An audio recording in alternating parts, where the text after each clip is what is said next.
अस्सलामुअलैकुम, welcome back to my channel. You are watching GK rider club. तो आज हम जी एक बड़े अच्छे हवाले से आज हम इकट्ठे हुए हैं। तो सबसे पहले आपको इंट्रोड्यूस करवाएंगे जी। आज हमारे साथ मौजूद है जी जीके राइडर क्लब के एडमिन इरफान साहब। जी इरफान साहब, अस्सलाम वालेकुम। वालेकुम अस्सलाम। तो इसके बाद हमारे साथ मौजूद है जी जीके राइडर क्लब के एक और एडमिन मुनीब अली भी आपको जो है ना सलाम कहना चाहेंगे। अस्सलाम वालेकुम। वालेकुम अस्सलाम। तो ये हैं जी हम तीनों जीके राइडर क्लब के एडमिन। और तो आज जिस हवाले से हम इकट्ठे हुए हैं उस हवाले से भी हम इंशाल्लाह मुकम्मल डिटेल पे बात करेंगे। इसके बाद हमारे साथ मौजूद है जी राजा मसूद सादिक साहब। तो इनका जी यूट्यूब का चैनल है जी मसूद चाय वाला। तो आज इन्हीं की निस्बत से हम इकट्ठे हुए हैं। तो जो हमारे ये भाई हैं जी ये सफर नूर का इरादा रखते हैं। तो ये बाइक पे जो है ना उम्रे के लिए जा रहे हैं और इनकी बाइक इस टाइम यहाँ पे मौजूद है जी। तो बाकी डिटेल इन्हीं से लेंगे। तो इनका जो सफ़र है, जो रूट प्लान है वो कैसा है, तो इंशाल्लाह मुकम्मल डिटेल इस वीडियो में आपको देखने को मिलेगी। मसूद साहब से जो है ना मुकम्मल डिटेल लेते हैं कि इनका रूट प्लान क्या है जी। जी राज साहब। जी सर, हमारा रूट प्लान ये है कि हम फ़िलहाल तो 4 दोस्त हैं। ठीक है। तो अल्हम्दुलिल्लाह यहाँ से हम डेरा बुगटी जाएंगे, वहाँ से 3 दोस्त और हैं उनके साथ मिलेंगे।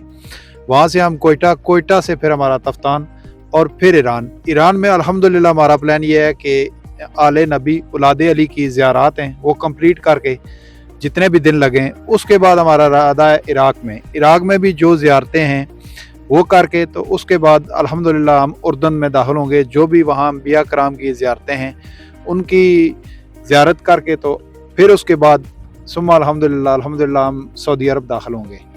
वहाँ हमारा प्लान ये है कि उम्रा, और उसके बाद सबसे बड़ी बात यह है कि रमज़ान के रोज़े, इसमें जिस तरह मेरे अल्लाह का हुक्म हुआ। अब प्लान तो हमारा यही है, बाकी जिस तरह रूट प्लान आगे बनता है, मुश्किलात इसमें क्या आती हैं ये तो सफ़र के साथ साथ ही चलेगा। तो इसमें काफ़ी दोस्तों की रहनुमाई है। हमारा ये वाज़िया रूट प्लान है, कोशिश भी यही है कि हम इसी रूट से जाएं। इसका ये है कि जैसे भी आपने जिक्र किया है ईरान, इराक़ के बाद इस टाइम आप जॉर्डन से बाद आप सऊदीया, इन तमाम ममालिक में एंट्री होने के लिए आपको यानी कि वीज़े की रिक्वायरमेंट होती है, क्या वो ज़रूरी है? ज़ाहिर बात है, हमारे पाकिस्तान में कोई भी आता है तो जब अनलीगल वो आता है तो वो मुजरम होता है। जी बिल्कुल। तो जब किसी वक्त भी कोई भी आदमी आके कहता है कि यार पेपर चेक कराओ, तो हमारे पास पेपर होंगे जी, हम आपके मुल्क में लीगली दाखिल हुए हैं, उसमें टाइम भी होगा। तो ज़ाहिर बात है अगर हम लीगल जाएंगे, लीगली वापस आएंगे, तो इसके बाद भी जो भी पाकिस्तानी बाइकर जाएगा उस मुल्क में उसकी इज्जत की जाएगी। जी बिल्कुल ऐसा ही है। तो अगर मैं जाके गंद डालूंगा तो इसके बाद मेरे जो दोस्त बाकी बाइकर जाएंगे उनके लिए मुश्किलात बन जाएगी। एक और सवाल है जी कि हम अपनी बाइक को वहाँ पे कैसे लेके जा सकते हैं, कैसे मुमकिन है बाइक को वहाँ पे लेके जाना? उसके लिए इंटरनेशनल इसकी नंबर प्लेट होती है, उसे कार्नेट कहते हैं, वो बनवाना पड़ता है। ठीक है। तो इंटरनेशनल जो ज़ाहिर सी बात है आप टूर कर रहे हैं, उसके लिए जो कार्नेट है उसकी रिक्वायरमेंट क्या है? उसकी रिक्वायरमेंट, पहली रिक्वायरमेंट ये है कि वो बाइक आपके नाम होनी चाहिए। ठीक है। ठीक है, उसके पास आपके पास पाकिस्तानी ड्राइविंग लाइसेंस होना चाहिए मोटर बाइक का, ठीक है। चाहे गाड़ी का हो, लेकिन यह है कि जो चीज़ लेके जा रहे हैं उसका ड्राइविंग लाइसेंस होना ज़रूरी है। उसके बाद आपके पास वैलिड आईडी कार्ड होना चाहिए, वैलिड पासपोर्ट होना चाहिए। ठीक है। ये चीज़ें ज़रूरी हैं। भी देखें अप्लाई करने के लिए आपको बेसिक जो रिक्वायरमेंट होती है जिसमें हमारा पासपोर्ट है, बाइक नाम होना ज़रूरी है, इसके अलावा international license, international number plate, और इसके अलावा हमें क्या चीज़ ज़्यादा रिक्वायरमेंट होती है? कार्नेट से पहले हमें जो है ना, हमारा जो प्लान है वो हम ईरान का वीज़ा अप्लाई करेंगे। सबसे पहले ईरान का वीज़ा लेने के बाद हम कार्नेट की तरफ जाएंगे। तो अभी हम आपको एक और दोस्त से मिलवाते हैं जी। माशाल्लाह ये इंटरनेशनल ट्रैवलर हैं जी, और इन्होंने बाई एयर काफ़ी सारे मुल्कों का जो है ना ट्रैवल किया हुआ है। जैसा कि अभी मसूद साहब ने जिक्र किया है जी कि ये पाकिस्तान से ईरान एंटर होंगे, ईरान से बाद इराक़ से बाद जॉर्डन और सऊदीया। इसका जो वीज़ा प्रोसेस है आपके हवाले से क्या सीन होना चाहिए, कैसे जाना चाहिए, क्या क्या चीज़ें इनको ज़्यादा रिक्वायरमेंट है? ऑलरेडी आप जो है ना इन ममालिक का ट्रैवल कर चुके हैं। सर जी, ईरान के वीज़े के लिए जो रिक्वायरमेंट है पहले तो और थी, अभी चेंजिंग काफ़ी हुई हैं। तो उसमें यह है कि आपका सबसे पहले पासपोर्ट 6 मंथ वैलिड होना चाहिए। सही ठीक है है। क्या? इसके बाद 2 तस्वीर आपकी वाइट बैकग्राउंड के साथ होनी चाहिए। ठीक है। तो इसके बाद आपके पास मेडिकल होना चाहिए, आपका ठीक। मेडिकल होगा। उसके अलावा आपने मेडिकल के बाद आपने ऑनलाइन इनकी वेबसाइट से ना वीज़ा अप्लाई करना है। ठीक है। तो जब आपको इनकी अपॉइंटमेंट मिलती है फिर आपने ईरान एम्बेसी में जाना है, तो वहाँ से आपको वीज़ा इशू कर दिया जाता है। ठीक है। तो जो इनका प्लान है, इनके प्लान के हवाले से इनको डबल एंट्री वीज़ा रिक्वायर होगा, तो वहाँ पे मेंशन आपने डबल एंट्री का करना है, तो डबल एंट्री वीज़ा इनको इशू हो जाएगा। इसके बाद ये इराक़ का वीज़ा अप्लाई करेंगे, सेम इसी तरह इराक़ का भी प्रोसेस है। तो इराक़ के बाद फिर ये जॉर्डन का करेंगे, जॉर्डन का भी इस तरह ही है। तो फिर इसके बाद ये सऊदी अरब का करेंगे। ठीक है। तो इन जितने भी वीज़े हैं इनकी अपनी भी ड्यूरेशन है। ईरान 30 जो है ना, फर्स्ट एंट्री पे वो 30 डेज़ का देता है, सेकंड एंट्री पे भी आप 30 डेज़ रह सकते हो। इस तरह इराक़ का है, जितने हिसाब से आपने एंट्री करनी है वो एंट्री करने के बाद 30 डे आपके पास होते हैं, 30 डे आप उस कंट्री में रह सकते हैं। ठीक है। सेम लाइक जॉर्डन का है, वो सेम लाइक सऊदी अरेबिया का है। सऊदी अरेबिया अभी आपको 3 महीने का वीज़ा दे रहा है, आप 3 महीने सऊदी अरब रुक सकते हैं। जो पहले उम्रे का वीज़ा था वो वीज़ा अभी उन्होंने कन्वर्ट करके टूरिस्ट वीज़ा कर दिया है। अभी आप मक्का मदीना के अलावा जो उनके बाकी भी उनके सिटीज़ हैं, जैसे कि उनका है रियाज़ हो गया, दमाम हो गया, और बाकी जो भी शहर हैं वो भी आप इस वीज़े पे विज़िट कर सकते हैं। तो उम्मीद है कि अल्लाह पाक इनका सफ़र आसान करेंगे और अल्लाह पाक खैर खैरियत से इनको इनकी जो ख्वाहिशात हैं, जो सफ़र नूर का इन्होंने प्रोग्राम बनाया हुआ है, अल्लाह पाक इनको कामयाब करें। हमारी दुआएं और हमारी सपोर्ट जो है ना वो रजा मसूद भाई के साथ है। तो ये थी जी इनकी कुछ इन्होंने अच्छी जो है ना हमें गाइड किया है वीज़ों के हवाले से, क्योंकि ये इंटरनेशनल ट्रैवलर हैं जी। और इसके अलावा जो इन सारा रूट प्लान है फर्दर राजा मसूद साहब अपने चैनल पर, हमारे चैनल पे जो है ना अपडेट देते रहेंगे। इनका रूट प्लान कौन सा है, कहाँ पे जाना है, कहाँ पे कितने दिन का स्टे है, और इनका ये जो मुकम्मल टूर है वो कितने टाइम का है। अभी एक और हमारे दोस्त हैं जी, उनसे जो है ना बाइक के हवाले से जो है ना मालूमात करेंगे कि बाइक कैसी होनी चाहिए और बाइक में कौन कौन से ऐसे काम होने चाहिए जिसमें आपको ये बहुत बड़ा इंटरनेशनल सफ़र होता है, जिसमें लगभग ये जो रूट प्लान इनका है ये 20 से 24 हज़ार किलोमीटर है। तो बाइक की मेंटेनेंस के हवाले से जो है ना अभी हम एक और दोस्त से जो है ना आपको मुखातिब करवाते हैं। तो अभी जी हमारे साथ मौजूद है जी मुनीब अली। मुनीब अली काफ़ी टाइम से जो है ना ट्रैवल कर रहे हैं, मुझसे पहले का ये ट्रैवल कर रहे हैं, और इनको जो बाइक्स के हवाले से जो है ना काफ़ी ज़्यादा इन्फॉर्मेशन है। तो मुनीब साहब, जैसे राजा मसूद साहब के पास सुजुकी GS 150 है, क्या ये बाइक मुनासिब तरीन बाइक है इंटरनेशनल टूर के लिए?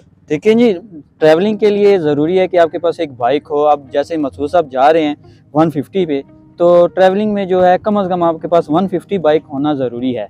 तो इससे जो कम है वो ज़्यादा इतना कंफर्टेबल नहीं है। ये बाइक्स हैं, आप ये बाइक्स जो हैं ज़्यादा कंफर्टेबल हैं, तो इसलिए जो है ये बहुत अच्छी बाइक है ट्रैवलिंग के लिए भी। और इसके हवाले से जैसा मसूद साहब का जो सफ़र है वो 20,000 से किलोमीटर से ऊपर है, तो आप कौन सा ऑयल रिकमेंड करेंगे, ये कौन सा ऑयल यूज़ करें? अब वैसे तो इसके लिए इसका अपना आता है, सुजुकी का अपना ऑयल, पर वो ज़रा आप जैसे ये इंटरनेशनल ट्रैवल कर रहे हैं तो इनके लिए ज़रूरी है कि ये कोई अच्छा ऑयल यूज़ करें। उसके लिए इनको मैं प्रेफर करूँगा लिक्विड मॉली, क्योंकि वो 1000 नहीं 2000 तकरीबन चल जाता है, 2000 किलोमीटर एक दफ़ा में, तो वो इनके लिए सबसे बेस्ट रहेगा। तो इनके लिए अच्छा है कि वो भी एक्स्ट्रा भी साथ ले जाएं, क्योंकि ज़रा दूसरे ममालिक में जाएंगे वो तो इनको मिले ना मिले उसका इशू ये नहीं होगा इनको। अगर बाइक के हवाले से मैं थोड़ा सा और गाइड किया जाए कि बिकॉज हम इंटरनेशनल टूर कर रहे हैं और इसके हवाले से मेरे को बाइक में मसले ना आए, हमें ट्यून अप के लिए या फिर और इसकी मेंटेनेंस वो हमें कैसी देखनी चाहिए कि क्या क्या चीज़ें हमें जो है ना काम करवाना चाहिए, ताकि रास्ते में जाते हुए अल्लाह ना करे कि कोई ऐसा प्रॉब्लम आए, तो इसके हवाले से भी आप गाइड कर सकते हैं। इसमें सबसे पहले तो बाइक की आपकी सेफ्टी होगी। या पहले तो आपको ये है कि जब आप निकलें तो उससे पहले आप अपनी बाइक अच्छी ट्यून अप कराएं, टायर्स वगैरह चेक करें, ट्यूब्स चेक करें कि वो ठीक हैं या नहीं, क्योंकि ज़रा लॉन्ग टूर है, आप लॉन्ग टूर पे ज़्यादा सफ़र सामान लेके जाएंगे तो वो आपके लिए मुश्किल है। तो इसमें सबसे जो मेन चीज़ें इसकी आती हैं वो इनकी आती हैं क्लच केबल्स, ब्रेक केबल्स और रेस केबल। ये आप एक एक दो दो एक्स्ट्रा रख लें, वो क्योंकि इतनी जगह नहीं लेती, तो वो आप इजीली ले सकते हैं, साथ एक्स्ट्रा रख सकते हैं। तो ज़्यादातर बाइक्स हैं अभी राजा साहब का मुझे नहीं पता कि आप ट्यूबलेस टायर डाल रहे हैं या नहीं डाल रहे। अगर ये ट्यूबलेस टायर नहीं डाल रहे तो उसका जो अल्टरनेटिव सोल्यूशन है वो क्या होना चाहिए? उसका अल्टरनेटिव सोल्यूशन ये है कि आपका जो टायर है वो पहले तो आप उसको चेक कर लें, अगर वो इस काबिल है कि आप एक दूसरी सिटी में भी जा सकते हैं तो फिर अच्छा है। तो उसके लिए सबसे ज़रूरी एक आपके लिए एक एयर पंप होना चाहिए और दूसरा पंचर किट। वो बिल्कुल ईज़ी है, जैसे हम साइकिलों पे लगाते हैं बिल्कुल ऐसे ही वो लगता है बाइक पे भी, तो वो सबसे ईज़ी है। बजाय इसके कि ट्यूबलेस भी हो या ना हो, वो इशू आपका ख़त्म हो जाएगा उस पर। पंचर किट आपके पास होना ज़रूरी है। इसमें मैं छोटी सी और रहनुमाई करूँगा जी कि आप साथ जो है ना एक एक्स्ट्रा टायर भी रख लें। वो ये है कि बिकॉज़ आप एक ग्रुप में जा रहे हैं, अगर एक बाइक के पास अगर एक टायर हो तो मेरे अंदाज़े से कि बेस्ट हो जाता है। एक टायर भी अगर आप एक्स्ट्रा कैरी करें तो ज़्यादा अच्छा रहेगा जी।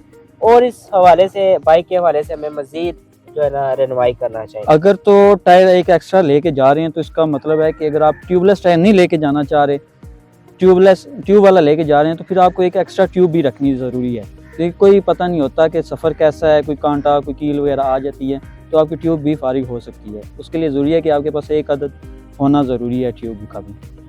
ओपन बाइक के हवाले से भी, इंटरनेशनल टूर और वीज़ा के हवाले से भी काफ़ी इन्फॉर्मेशन दिया। अब मैं आपको थोड़ी सी कारनेट की जो है ना इन्फॉर्मेशन दे देता हूँ। मैंने कारनेट के बारे में काफ़ी सर्च किया है जी।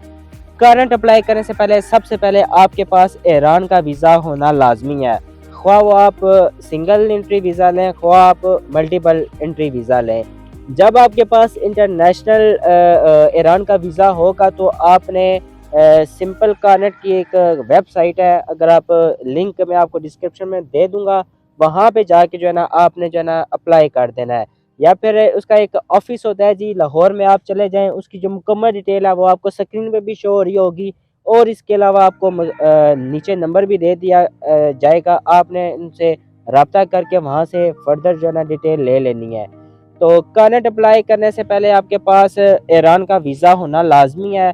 फिर आप उनके दफ्तर जाएं, दफ्तर जाने के बाद वो आपसे जो कारनेट की फ़ीस है जो आजकल चल रही है, आज डेट है जी 12 फरवरी 2023, आज की जो फ़ीस है वो है जी 38,500 रुपये। और इंटरनेशनल लाइसेंस और इंटरनेशनल प्लेयर्स को डाल के जो ना आपकी जो फ़ीस बन जाती है 2,000 रुपये आप ऊपर कर लें, यानी कि 40,500 रुपये आज की फ़ीस है। और इसके अलावा जो आपकी बाइक की सिक्योरिटी है वो 300 गुना होती है, यानी कि अगर आपकी बाइक 3 लाख की है तो आपसे वो 6 लाख या 9 लाख रुपए आपसे बाइक की सिक्योरिटी पूछेंगे। अगर आप उनसे जितनी ज़्यादा जो है ना बहस करेंगे, मे बी कि वो इसकी जो है ना कम करते हैं। और एक और बात मैं मेंशन करना चाहूँ कि जो आपकी ये सिक्योरिटी होती है ये आपको जो है ना रिफंडेबल हो जाती है। जैसे ही आप पाकिस्तान में इंटर होंगे, आप अपना कारनेट वहाँ पे जमा करवाएंगे जहाँ जहाँ पे स्टैम्प्स वगैरह लगी होंगी, इसके बाद आपको जो है ना जो आपकी सिक्योरिटी थी वो आपको रिफंडेबल की जाएगी। विदाउट सिक्योरिटी आप जो है ना ट्रैवल नहीं कर सकते। बाकी राजा साहब से भी बात करते हैं कि ये कौन कौन सा ऐसा सामान कैरी कर रहे हैं कि इंटरनेशनल टूर में इनको किसी भी किस्म का मसला पेश ना आए। तो राजा साहब आप बताएं कि माशाल्लाह आप 24,000 किलोमीटर का सफ़र करने जा रहे हैं, तो आप ऐसी कौन कौन सी चीज़ें रखेंगे कि ये जो आपका ट्रिप है, सफ़र नूर है, ये तकरीबन 2 से 3 मंथ का तो होने वाला है, तो आप ऐसी कौन कौन सी चीज़ें साथ लेके जा रहे हैं ताकि मज़ीद जाने वाले जो है ना आपसे कुछ सीख सकें?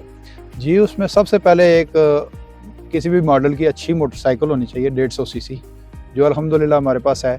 उसके अलावा इसके टूल्स हैं और केबल्स वगैरह हैं, क्लच केबल्स हैं, ये जो इसके मेन चीज़ें हैं। और हमारा ग्रुप है, उसमें हमने दोस्तों ने मशावरत से किया है कि एक दो टायर जो है ना फ्रंट वाला और बैक वाला भी रख लेंगे।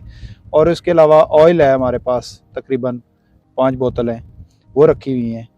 और इसके अलावा सेफ्टी गियर जो है ना, इसकी जो किट होती है, हेलमेट्स है, ये चीज़ें ज़रूरी हैं रूल रेगुलेशन के हिसाब से भी, क्या क्या आप इंटरनेशनल टूर करने लगे हैं। तो इसके अलावा उम्रे के लिए जो है ना 2 इहराम हैं, बाकी जो वहाँ के हिसाब से टेम्परेचर के हिसाब से कपड़े वगैरह होंगे जो साथ होंगे, और बाकी लवाजमात हैं। जो इसमें खाना पीना है और होटलिंग है, तो जो रहाइश है इसका आपने क्या सोचा हुआ है? हम थोड़े से मिडिल क्लास के लोग हैं, तो हम कोशिश करेंगे कि इस एक्सपेंसिव को भी कवर साथ करें और दूसरों के लिए भी आसानी पैदा करें। तो इंशाल्लाह जहाँ 2 दोस्त होगा वही होगा, ठीक हो गया। मुनासिब होगा। तो ये थी जी आज की वीडियो। इंशाल्लाह मुकम्मल जो डिटेल है वो आपको इनके चैनल पे भी मिल जाएगी। इनके चैनल का नाम है जी मसूद चाय वाला। तो इसी टॉपिक पे हम वीडियो एंड करते हैं। एंड करने से पहले मैं आपको बताता हूँ कि अगर आप इनकी किसी भी लिहाज से सपोर्ट करना चाहें, आपको वीज़े के हवाले से, कार्नेट के हवाले से, ईच एंड एवरीथिंग, तो आप दिए गए नंबर पर आप रब्ता कर से मुकम्मल डिटेल भी पूछ सकते हैं और इनको जो है ना आप सपोर्ट भी कर सकते हैं। तो ये एक बड़ा अच्छा सफ़र है जी। अल्लाह पाक इनके सफ़र में आसानियाँ पेश करे और जो इनके इरादे दी वो बहुत ज़्यादा पुख्ता हैं, अल्लाह पाक उनको कामयाब करे। इंशाल्लाह जो हमारा इरादा है ईरान का, और बहुत जल्द इंशाल्लाह हम भी इंटरनेशनल टूर करने के लिए जा रहे हैं। उम्मीद करता हूँ आपको हमारी ये वीडियो अच्छी लगी होगी। अगर अच्छी लगी है तो लाइक करें, कमेंट करें और दोस्तों के साथ ज़रूर से शेयर करें।